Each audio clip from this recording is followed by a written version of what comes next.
그날 밤 태연이 제 손을 잡았을 때를 아직도 기억합니다. 그의 따뜻한 손길이 제 차가운 마음을 녹여주던 그 순간을 말이에요. 사람들은 저를 손가락질할지도 모르겠지만 이 이야기만은 꼭 해야겠습니다. 저는 쉰을 바라보는 나이에 남편을 잃고 홀로 남겨진 여자입니다. 하나뿐인 아들마저 결혼해서 미국으로 떠나버렸죠. 그렇게 텅 빈 집에서 매일 같은 일상을 반복하던 어느 날, 제 인생에 한 사람이 나타났습니다. 28살의 젊은 경비원 태연이었어요. 이 이야기를 듣고 계신 분들 중에는 저처럼 홀로 남겨진 분들이 계실 거예요. 밤이 되면 찾아오는 그 깊은 외로움을 아시는 분들이요. 제 이야기가 여러분께 작은 위로가 되길 바라며 구독과 좋아요, 댓글로 여러분의 따뜻함을 전해주세요. 제 이름은 은하입니다. 올해로 49살이에요. 남편 철수는 3년 전 교통사고로 세상을 떠났고 아들 민수는 작년에 결혼해서 캘리포니아로 이민을 갔습니다. 그렇게 저는 강남의 한 아파트에서 홀로 살게 되었어요. 아침 7시 알람이 울려도 일어날 이유를 찾지 못했습니다. 옆자리에 누워 있어야 할 사람은 없고 아침밥을 차려줄 가족도 없었어요. 그래도 습관처럼 몸을 일으켜 화장실로 향했습니다. 거울 속 제 얼굴은 날이 갈수록 초라해져만 갔어요. 한때는 남편이 예쁘다고 해주던 눈가에는 깊은 주름이 패이고 입술은 언제나 굳게 다물어져 있었습니다. 부엌에서 혼자 끓인 미역국은 맛이 없었어요. 남편이 좋아하던 된장찌개를 끓여봐도 소용없었습니다. 혼자 먹는 밥은 모래같이 목에 걸렸거든요. 그래서 대부분의 아침은 토스트 한 조각과 인스턴트 커피로 때웠습니다. 오전 10시가 되면 이웃들이 모두 출근하고 아파트 단지는 고요해졌어요. 그 정적 속에서 저는 남편의 유품을 정리하곤 했습니다. 그가 즐겨 입던 셔츠들, 매일 아침 착용하던 시계, 독서를 위해 쓰던 안경들. 하나하나 만질 때마다 가슴이 미어졌습니다. 특히 그의 일기장을 발견했을 때는 한참을 울었어요. 마지막 페이지에 이런 글이 적혀 있었거든요. 은하야, 내가 먼저 가더라도 너는 행복하게 살아야 해. 너의 웃는 얼굴이 세상에서 가장 아름다워. 그 글을 읽는 순간 저는 바닥에 주저앉아 펑펑 울었습니다. 점심시간이 되면 혼자서 김치찌개를 끓였어요. 하지만 한 그릇을 다 먹지 못하고 남겼습니다. 식욕이 없었거든요. 대신 거실 소파에 누워 TV를 켰어요. 드라마를 봐도 예능을 봐도 재미가 없었습니다. 화면 속 사람들의 웃음소리가 오히려 제 외로움을 더 크게 만들었어요. 오후 3시쯤이면 아이들이 학교에서 돌아오는 소리가 들렸습니다. 복도에서 뛰어다니는 발자국 소리, 엘리베이터에서 들려오는 아이들의 웃음소리. 그 소리들이 저에게는 너무나 부러웠어요. 한때는 저도 민수가 학교에서 돌아오면 간식을 준비하고 숙제를 도와주곤 했는데 말이에요. 저녁이 되면 더 외로워졌습니다. 다른 집에서 들려오는 가족들의 대화 소리, 아이들을 부르는 엄마의 목소리. 저는 혼자서 라면을 끓여 먹으며 그런 소리들을 들었어요.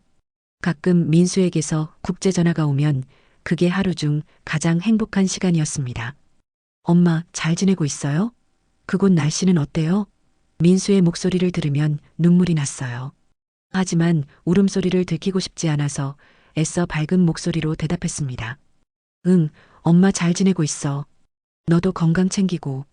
전화를 끊고 나면 더 깊은 공허함이 밀려왔어요. 밤 11시 잠자리에 들 시간이었습니다. 하지만 큰 침대 위에 혼자 누워있으면 잠이 오지 않았어요. 남편이 옆에서 코를 골던 소리가 그리웠습니다. 그의 체온이, 그의 숨소리가 간절했어요. 그래서 자주 수면제를 먹고 잠들곤 했습니다. 그런 날들이 계속 반복되었어요. 하루하루가 무의미했고 살아갈 이유를 찾지 못했습니다. 거울을 보면 생기 없는 제 얼굴이 너무 싫었어요. 친구들이 만나자고 해도 귀찮았고 취미생활을 해보라는 조언도 마음에 와닿지 않았습니다.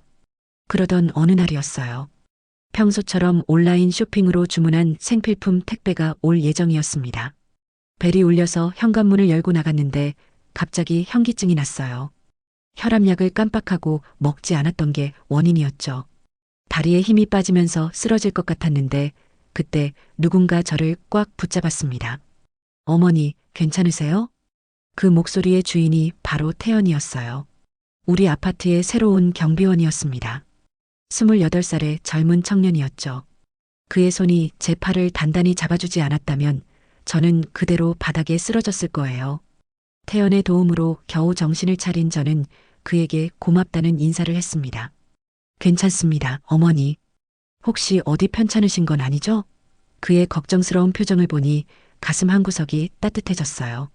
언제부터인가 저를 걱정해주는 사람이 없었거든요. 태연은 키가 175cm 정도 되는 보통 체격의 청년이었어요. 단정하게 빗어넘긴 머리와 선량해 보이는 눈매가 인상적이었습니다. 경비원 유니폼을 입고 있었지만 전체적으로 깔끔한 모습이었어요. 특히 그의 눈에서는 진실한 마음이 느껴졌습니다. 그 일 이후로 저는 매일 오후 태연이 근무하는 경비실 앞을 지나쳤어요. 처음에는 그냥 인사만 나누었습니다. 안녕하세요, 어머니. 오늘은 좀 어떠세요? 그의 인사를 받을 때마다 오랫동안 잊고 있던 감정이 살아났어요. 누군가 저를 신경 써준다는 느낌이었습니다. 어느 날은 장을 보고 오는 길에 무거운 쇼핑백을 들고 있었어요. 태연이 그걸 보더니 바로 다가왔습니다. 어머니, 제가 들어드릴게요. 아니야, 괜찮다고 했지만 그는 이미 제 손에서 쇼핑백을 받아들고 있었어요. 집 앞까지 들여다 주면서 그가 말했어요. 무거운 건 언제든지 말씀하세요. 제가 도와드릴게요. 그의 친절함에 마음이 움직였어요. 남편이 살아있을 때도 이렇게 세심하게 챙겨주지는 않았는데 말이에요. 태연은 저의 작은 변화까지도 알아챘습니다.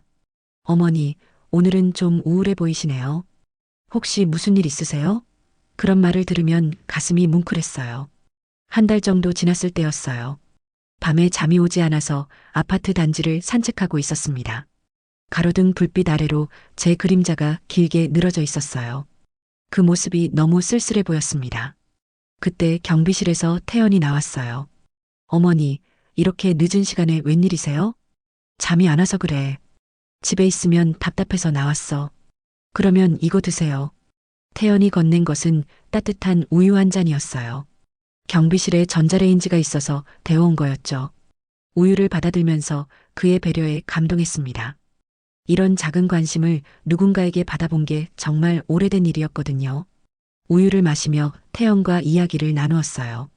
그는 고향이 전라도 광주라고 했습니다.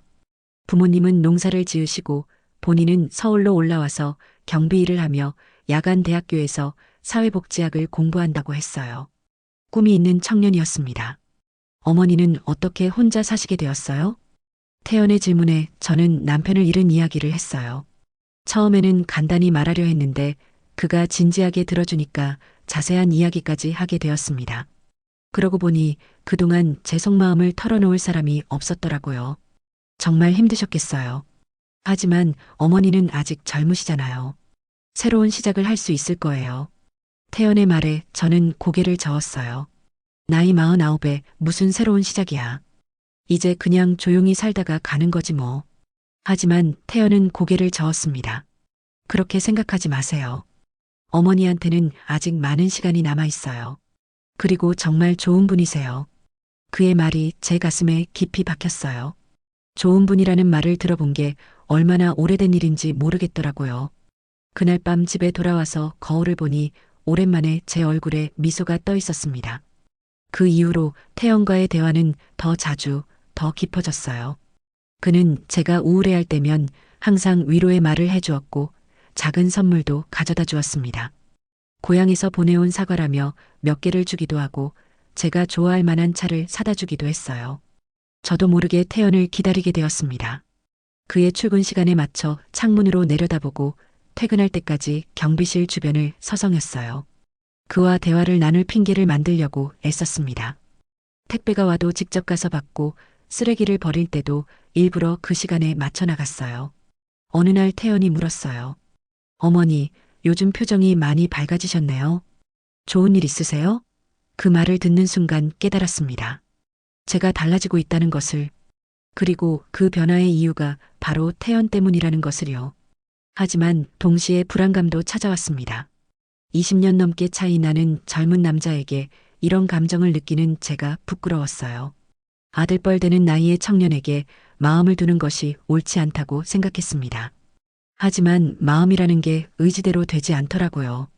태연과 알게 된 지 2달이 지났을 때 저는 제 감정을 더 이상 부정할 수 없었어요. 그를 생각하지 않고는 하루도 보낼 수 없게 되었거든요. 아침에 눈을 뜨면 제일 먼저 떠오르는 사람이 태연이었고 밤에 잠들기 전까지도 그를 생각했습니다. 그의 출근 시간인 오후 2시가 되면 마음이 두근거렸어요. 창문 너머로 그가 경비실로 들어가는 모습을 보면 하루가 시작되는 것 같았습니다. 그의 퇴근 시간인 밤 10시가 되면 아쉬웠고 다음 날이 기다려졌어요. 어느 날은 용기를 내서 태연에게 집에서 만든 김치찌개를 갖다 줬습니다. 너무 많이 끓여서 남았다고 핑계를 댔지만 사실은 그를 위해 특별히 만든 거였어요. 정성스럽게 돼지고기도 넣고 두부도 넣어서 맛있게 끓였습니다. 어머니가 만드신 거예요? 정말 맛있겠네요. 태연이 환하게 웃으며 받아주었을 때 저는 너무 기뻤어요. 마치 사랑하는 사람에게 인정받은 것 같은 기분이었습니다. 다음 날 태연이 찌개가 정말 맛있었다고 고마워했을 때는 하루 종일 기분이 좋았어요. 그런 일들이 반복되면서 저는 점점 더 태연에게 빠져들었습니다. 그의 작은 말 한마디, 작은 행동 하나하나가 제게는 큰 의미였어요. 그가 웃으면 저도 덩달아 기뻤고 그가 피곤해 보이면 저도 걱정이 되었습니다. 그러던 어느 날 밤 평소보다 더 잠이 오지 않아서 반지를 거닐고 있었어요. 가을밤의 찬 바람이 뺨을 스쳤습니다. 그때 뒤에서 누군가 부르는 소리가 들렸어요. 어머니, 이렇게 늦은 시간에 또 나오셨네요. 뒤를 돌아보니 태연이 서 있었어요. 근무 중이라 경비복을 입고 있었지만 어둠 속에서도 그의 따뜻한 미소가 보였습니다. 요즘 자꾸 잠이 안 와. 집에 있으면 너무 답답해서. 그럼 제가 같이 걸어드릴까요? 어차피 순찰 시간이기도 하고. 태연과 함께 단지를 걸었어요. 나란히 걷는 우리의 그림자가 가로등 불빛에 길게 늘어졌습니다. 그 순간이 너무 행복했어요. 마치 연인과 함께 산책하는 것 같은 기분이었습니다. 어머니, 요즘 많이 외로우시죠? 태연의 갑작스러운 질문에 저는 걸음을 멈췄어요.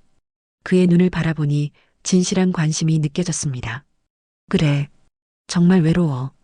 이렇게 혼자 사는 게 이렇게 힘든 줄 몰랐어.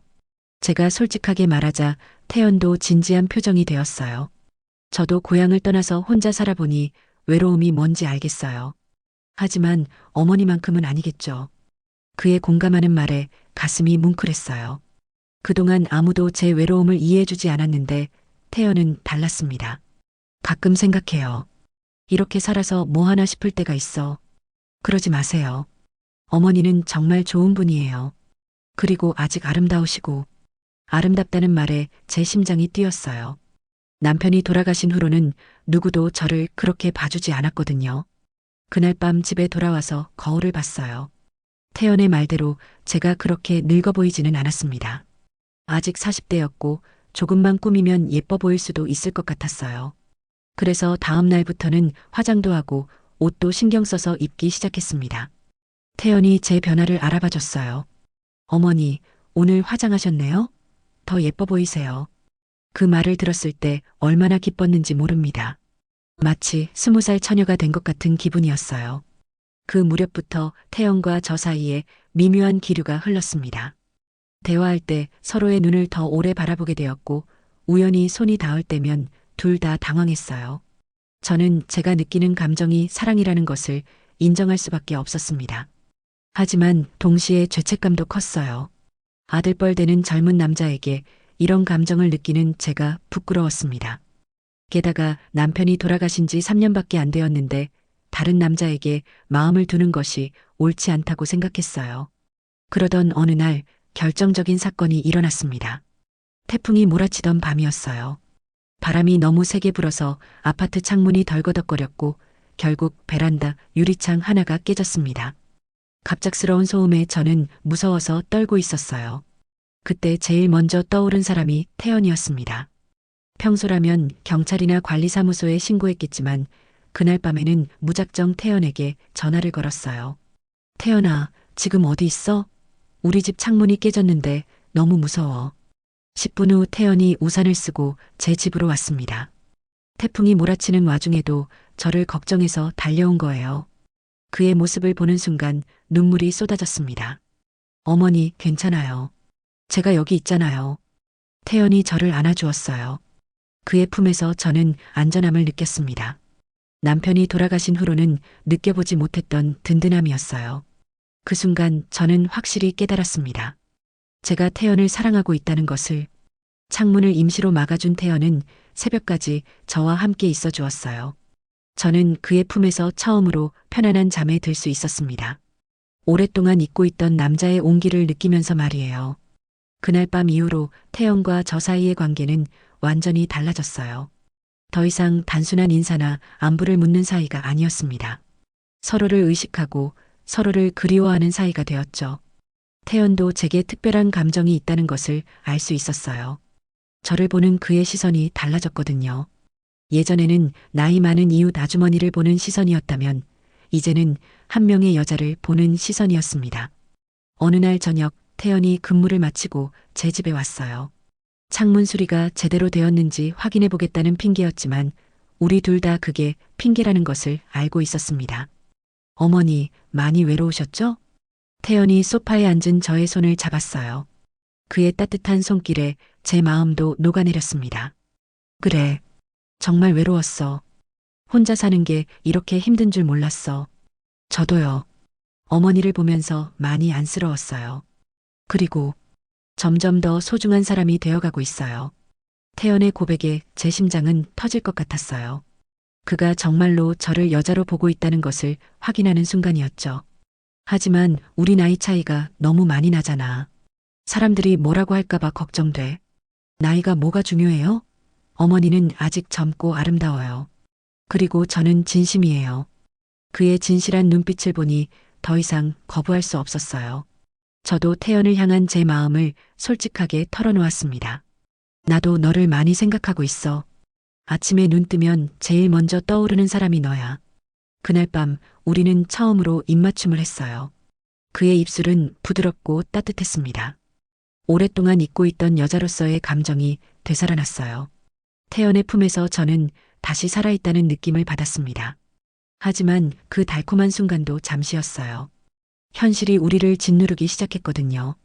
아파트 주민들의 시선이 점점 따가워졌습니다. 경비원과 주민이 너무 가까이 지낸다고 수군거리는 소리가 들리기 시작했어요. 처음에는 신경 쓰지 않으려고 했어요. 하지만 엘리베이터에서 마주친 이웃들의 차가운 시선, 복도에서 하는 수군거림을 무시하기는 어려웠습니다. 특히 같은 층에 사는 김 여사의 시선이 가장 따가웠어요. 은하 씨, 요즘 경비원이랑 많이 친하시네요? 어느 날 김 여사가 대놓고 물어봤을 때 저는 얼굴이 빨개졌어요. 아무 말도 할 수 없었습니다. 그냥 혼자 사니까 도움을 많이 받아서 그래요. 둘러대기는 했지만 김 여사의 의심스러운 눈빛은 사라지지 않았어요. 그날부터 더욱 조심하게 되었습니다. 태연도 주민들의 시선을 의식하기 시작했어요. 예전처럼 자연스럽게 저에게 다가오지 못하고 다른 사람들이 보는 앞에서는 거리를 두었습니다. 하지만 그럴수록 우리의 만남은 더욱 은밀해졌어요. 밤늦은 시간 사람들이 모두 잠든 후에 태연은 제 집에 왔습니다. 그리고 새벽이 되기 전에 조용히 나가곤 했어요. 그런 만남이 한 달 정도 계속되었습니다. 태연과 함께 있을 때만큼은 모든 걱정을 잊을 수 있었어요. 그는 저를 진짜 사랑하는 남자처럼 대해주었고 저도 한 명의 여자로서 행복했습니다. 오랫동안 죽어있던 제 마음이 다시 뛰기 시작했어요. 어느 날 밤 태연과 저는 거실에서 조용히 이야기를 나누고 있었어요. 그가 제 손을 잡으며 말했습니다. 어머니, 아니 은하 씨. 저와 함께 여행을 떠나는 게 어때요? 여행이라니, 갑자기 왜? 이렇게 숨어서 만나는 게 힘들어요. 그냥 둘이서 자유롭게 지낼 수 있는 곳으로 가고 싶어요. 태연의 제안에 마음이 설렸어요. 하지만 동시에 불안하기도 했습니다. 만약 누군가 알게 된다면 돌이킬 수 없는 일이 생길 수도 있겠다는 생각이 들었어요. 생각해 볼게. 조금만 시간을 줘. 그날 밤 태연이 돌아간 후 저는 잠들지 못하고 고민했어요. 태연과 함께하는 시간은 행복했지만 이 관계가 얼마나 위험한지도 알고 있었거든요. 며칠 후 결정적인 사건이 일어났습니다. 태연의 근무 시간이 바뀌면서 낮에도 만날 수 있게 되었어요. 그래서 어느 화창한 오후 근처 카페에서 만나기로 했습니다. 카페에서 태연과 달콤한 시간을 보내고 있는데 갑자기 누군가 저를 불렀어요. 어머, 은하 언니? 뒤를 돌아보니 남편의 친구 부인인 정희가 서 있었어요. 그녀의 놀란 표정을 보니 상황이 심각하다는 것을 깨달았습니다. 이분은 누구세요? 정희의 질문에 저는 아무 말도 할 수 없었어요. 태연도 당황한 기색이 역력했습니다. 아, 우리 아파트 경비원이에요. 그냥 우연히 만나서. 변명을 늘어놓았지만 정희의 의심스러운 시선은 가시지 않았어요. 더구나 태연과 제가 앉아있던 모습이 그냥 우연히 만난 사이로 보이지는 않았을 거예요. 그날 이후로 불안감이 더욱 커졌습니다. 정희가 다른 사람들에게 이 이야기를 할까봐 걱정되었어요. 특히 민수에게까지 소문이 들어갈까봐 두려웠습니다. 정희와의 우연한 만남 이후로 저는 더욱 조심스러워졌어요. 하지만 태연에 대한 마음은 오히려 더 깊어졌습니다. 위험할수록 더욱 간절해지는 것이 사랑인가 봐요. 태연도 마찬가지였어요. 주변의 시선이 따가워질수록 저에 대한 애정을 더 적극적으로 표현했습니다. 어느 날 밤 그가 제 집에 와서 말했어요. 은하 씨, 저는 진심이에요.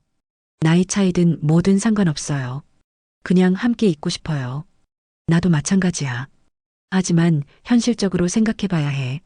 사람들 시선도 그렇고, 그럼 다른 곳으로 이사 가요. 아무도 우리를 모르는 곳으로. 태연의 진지한 제안에 잠시 마음이 흔들렸어요. 하지만 이내 현실 감각을 되찾았습니다. 그게 말처럼 쉬운 일이야? 너는 아직 젊으니까 새로운 시작이 가능하지만 나는 달라. 하지만 그런 걱정들을 뒤로하고 우리는 서로에게 더욱 깊이 빠져들었어요. 특히 어느 늦은 밤 태연과 저는 처음으로 진정한 하나가 되었습니다. 그의 따뜻한 품에서 저는 다시 태어나는 기분을 느꼈어요. 오랫동안 메말랐던 제 마음과 몸이 다시 살아나는 것 같았습니다. 그 이후로 태연은 더욱 자주 제 집에 왔어요. 우리는 마치 부부처럼 지냈습니다. 제가 저녁을 준비하면 태연이 와서 함께 먹었고 밤에는 함께 TV를 보며 이야기를 나눴어요. 그런 평범한 일상이 저에게는 너무나 소중했습니다. 태연은 제 취미 생활도 챙겨주었어요. 함께 영화를 보러 가기도 하고 서점에서 책을 고르기도 했습니다. 오랫동안 잊고 있던 삶의 즐거움을 다시 찾게 해준 거예요. 어느 날은 태연이 작은 선물을 가져왔어요. 목걸이였는데 특별히 비싼 건 아니었지만 정성이 느껴졌습니다. 왜 갑자기 이런 걸? 그냥 은하 씨가 더 아름다워 보였으면 해서요. 목걸이를 받고 거울을 보니 정말로 제가 예뻐 보였어요. 사랑을 받고 있다는 것만으로도 여자는 아름다워지나 봅니다. 하지만 행복한 시간은 오래가지 못했어요. 어느 날 오후 경비실에서 태연과 이야기하고 있는데 관리사무소 직원이 왔어요. 태연 씨, 주민들이 민원을 넣었는데요. 특정 주민과 너무 가깝게 지낸다고 해서요. 그 말을 듣는 순간 얼굴이 하얘졌어요. 결국 우리 관계가 문제가 된 거였죠. 저는 그냥 모든 주민분들께 친절하게 대하려고 했을 뿐인데요. 태연이 변명했지만 관리사무소 직원의 표정은 굳어 있었어요. 앞으로는 좀 더 조심해 주세요. 여러 번 이런 일이 생기면 곤란합니다. 그날 이후로 태연은 더욱 조심스러워졌어요.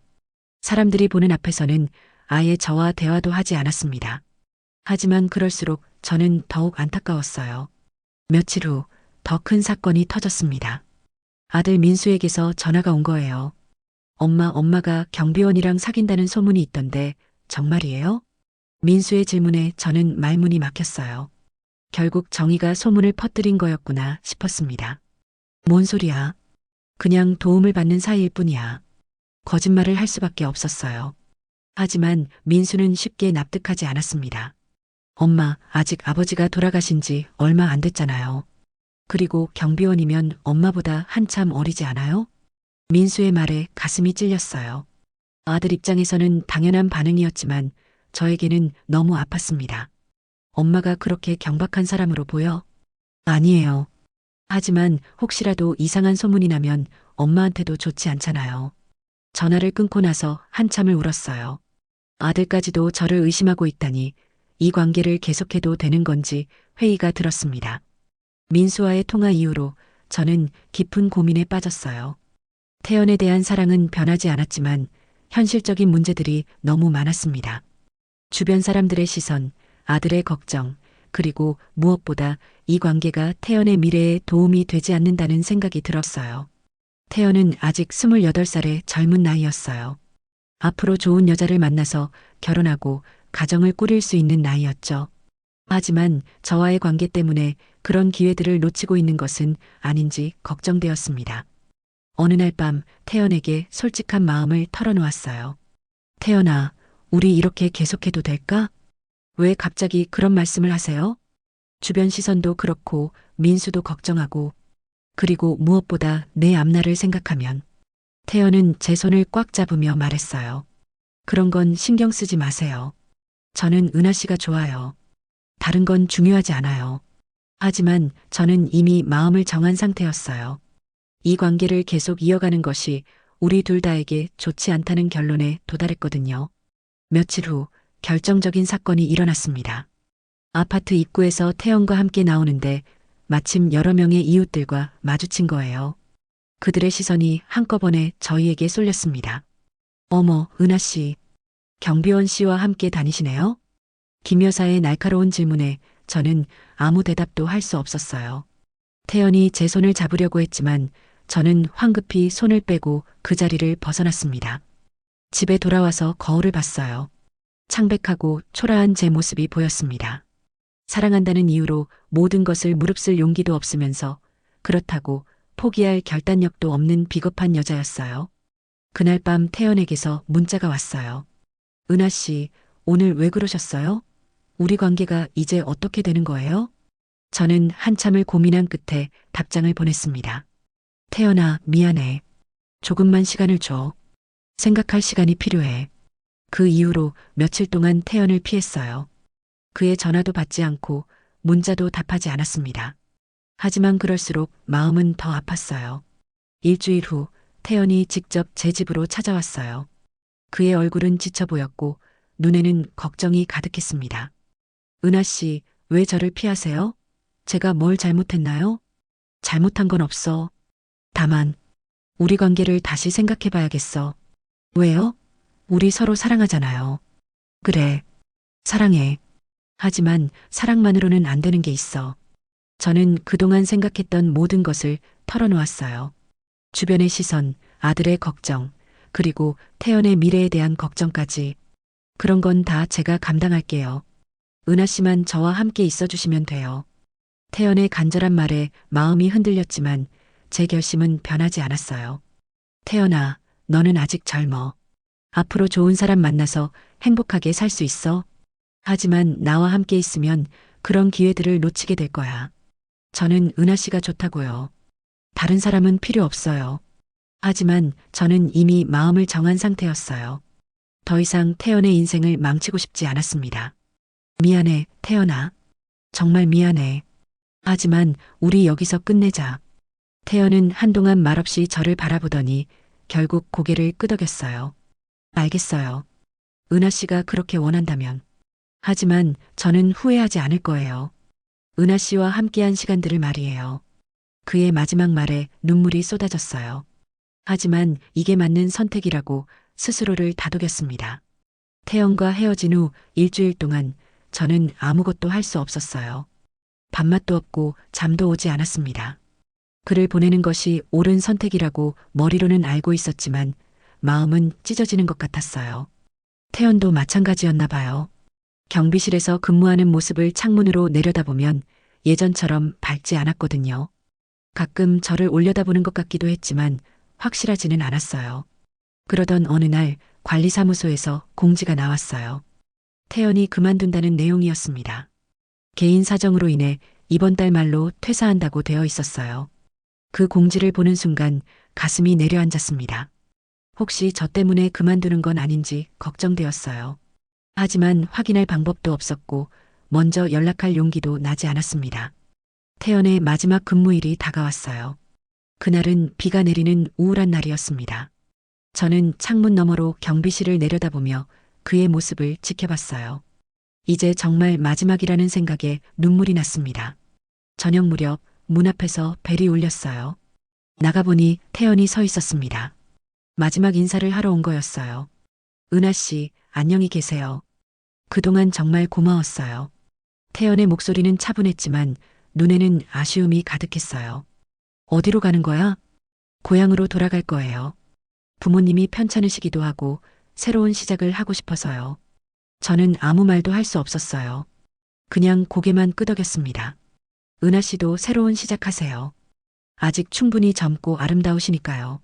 태연이 작은 상자 하나를 제게 건넸어요. 이건 뭐야? 편지예요. 나중에 읽어보세요. 그리고 태연은 돌아서서 걸어갔어요. 그의 뒷모습을 보며 저는 눈물을 참을 수 없었습니다. 정말로 끝이구나 싶었어요. 태연이 떠난 후 저는 그가 준 편지를 읽었어요. 편지에는 저에 대한 감사의 마음과 사랑의 고백이 담겨 있었습니다. 그리고 마지막 부분에는 이런 글이 있었어요. 은하 씨, 저와 함께한 시간들이 제 인생에서 가장 행복한 시간이었어요. 비록 이별하게 되었지만 그 시간들을 후회하지 않아요. 은하 씨도 행복하게 사세요. 그리고 가끔은 저를 생각해 주세요. 편지를 읽고 한참을 울었어요. 그리고 그때 깨달았습니다. 태연과의 만남이 제게 얼마나 소중한 선물이었는지를요. 태연이 떠난 후 한 달 정도 지났을 때 저는 조금씩 일상을 되찾기 시작했어요. 물론 그를 그리워하는 마음은 변하지 않았지만 더 이상 그 그리움에만 매달려 살 수는 없다는 것을 깨달았거든요. 아들 민수에게서 전화가 왔어요. 엄마, 목소리가 많이 좋아졌네요. 요즘 어떻게 지내세요? 그냥 평범하게 살고 있어. 요즘은 독서도 하고 산책도 하고 좋네요. 엄마가 자신만의 삶을 찾아가시는 것 같아요. 민수의 말에 저는 미소를 지었어요. 정말로 저는 새로운 삶을 시작하고 있었거든요.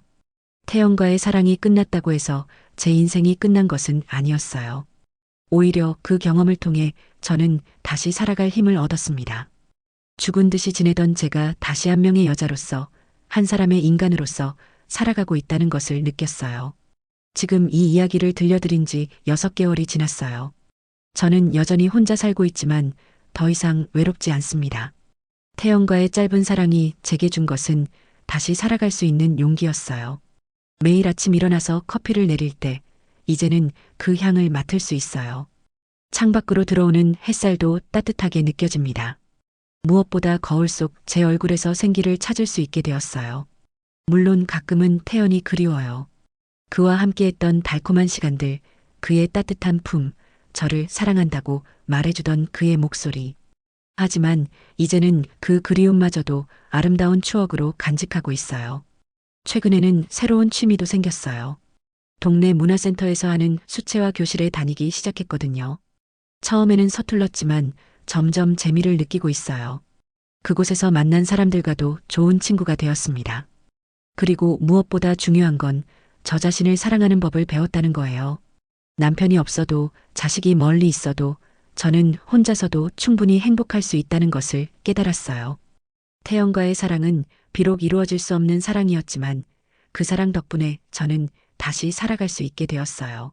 멈춰버린 시계 바늘이 다시 움직이기 시작한 것처럼 제 인생도 다시 흘러가기 시작했습니다. 혹시 이 이야기를 듣고 계신 분들 중에 저처럼 홀로 남겨진 분들이 계시다면 이것만은 꼭 기억해 주세요. 우리에게도 아직 많은 시간이 남아있다는 것을, 그리고 언제든 새로운 시작을 할 수 있다는 것을요. 나이는 숫자에 불과해요. 마음만 젊다면, 사랑할 용기만 있다면 우리는 언제든 다시 시작할 수 있어요. 물론 때로는 포기해야 할 때도 있고 아픈 선택을 해야 할 때도 있겠지만 그런 경험들이 우리를 더욱 성숙하고 아름다운 사람으로 만들어줄 거예요. 저는 태연을 보내준 것을 후회하지 않아요. 그것이 우리 둘 다에게 최선의 선택이었다고 생각해요. 하지만 그와 함께했던 시간들은 제 인생에서 가장 소중한 추억으로 남을 거예요. 그리고 언젠가, 정말 언젠가는 저에게도 새로운 사랑이 찾아올 수도 있을 거예요. 그때는 나이나 다른 사람들의 시선에 얽매이지 말고 제 마음에 솔직하게 살아보려고 해요. 여러분도 그렇게 살아가세요. 나이 때문에, 상황 때문에 포기하지 마시고 자신의 행복을 위해 용기를 내보세요. 물론 신중해야 할 때도 있고 때로는 아픈 선택을 해야 할 때도 있겠지만 그 모든 경험이 우리를 더욱 깊이 있는 사람으로 만들어줄 거예요. 저는 지금도 가끔 태연이 일하던 경비실을 바라봐요. 이제는 다른 경비원이 그 자리에 있지만 그곳을 볼 때마다 따뜻한 미소가 지어져요. 아픈 기억이 아니라 고마운 추억으로 남아있거든요. 그리고 무엇보다 저는 이제 혼자서도 충분히 행복해요. 아침에 일어나서 하루를 계획하고 좋아하는 일들을 하며 시간을 보내요. 친구들과 만나서 수다를 떨기도 하고 새로운 취미를 배우기도 해요. 가끔 민수가 전화를 걸어서 물어봐요. 엄마, 외롭지 않으세요? 그럴 때마다 저는 자신 있게 대답해요. 아니야, 전혀 외롭지 않아. 엄마는 지금 정말 행복하게 살고 있어. 그것이 거짓말이 아니라는 게 신기해요. 정말로 저는 지금 행복합니다. 태연과의 사랑이 끝났다고 해서 제 인생이 끝난 게 아니었어요. 오히려 그 사랑을 통해 다시 살아갈 힘을 얻었고 제 자신의 가치를 재발견했어요. 사랑이란 게 꼭 함께하는 것만이 전부는 아니더라고요. 때로는 상대방을 위해 놓아주는 것도 진정한 사랑이에요. 그리고 그런 사랑을 경험했다는 것 자체가 얼마나 소중한 일인지 깨달았어요. 혹시 지금 이 이야기를 듣고 계신 분들 중에서 저와 비슷한 상황에 계신 분이 있다면 이것만은 꼭 기억해 주세요. 여러분의 감정은 잘못된 게 아니에요. 나이가 들었다고 해서 사랑할 권리가 없어지는 건 아니거든요. 하지만 동시에 현실적인 판단도 필요해요. 진정으로 상대방을 사랑한다면 때로는 그 사람의 행복을 위해 자신의 욕심을 내려놓을 줄도 알아야 해요. 그것이 진정한 사랑이라고 저는 생각해요. 저의 이야기가 여러분에게 작은 위로가 되었기를 바라요. 그리고 혹시 지금 외로움에 힘들어하고 계신 분들이 있다면 포기하지 마세요. 우리에게는 아직도 아름다운 날들이 많이 남아 있어요. 마지막으로 태연에게 전하고 싶은 말이 있어요. 혹시 어디선가 이 이야기를 듣고 있다면 말이에요. 태연아, 너와 함께한 그 시간들이 내 인생에서 가장 아름다운 선물이었어. 고마워.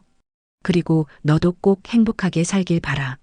그리고 이 이야기를 끝까지 들어주신 모든 분들께도 감사드려요. 여러분의 따뜻한 마음이 저에게 큰 힘이 되었어요. 다음에는 더 좋은 이야기로 다시 뵙겠습니다.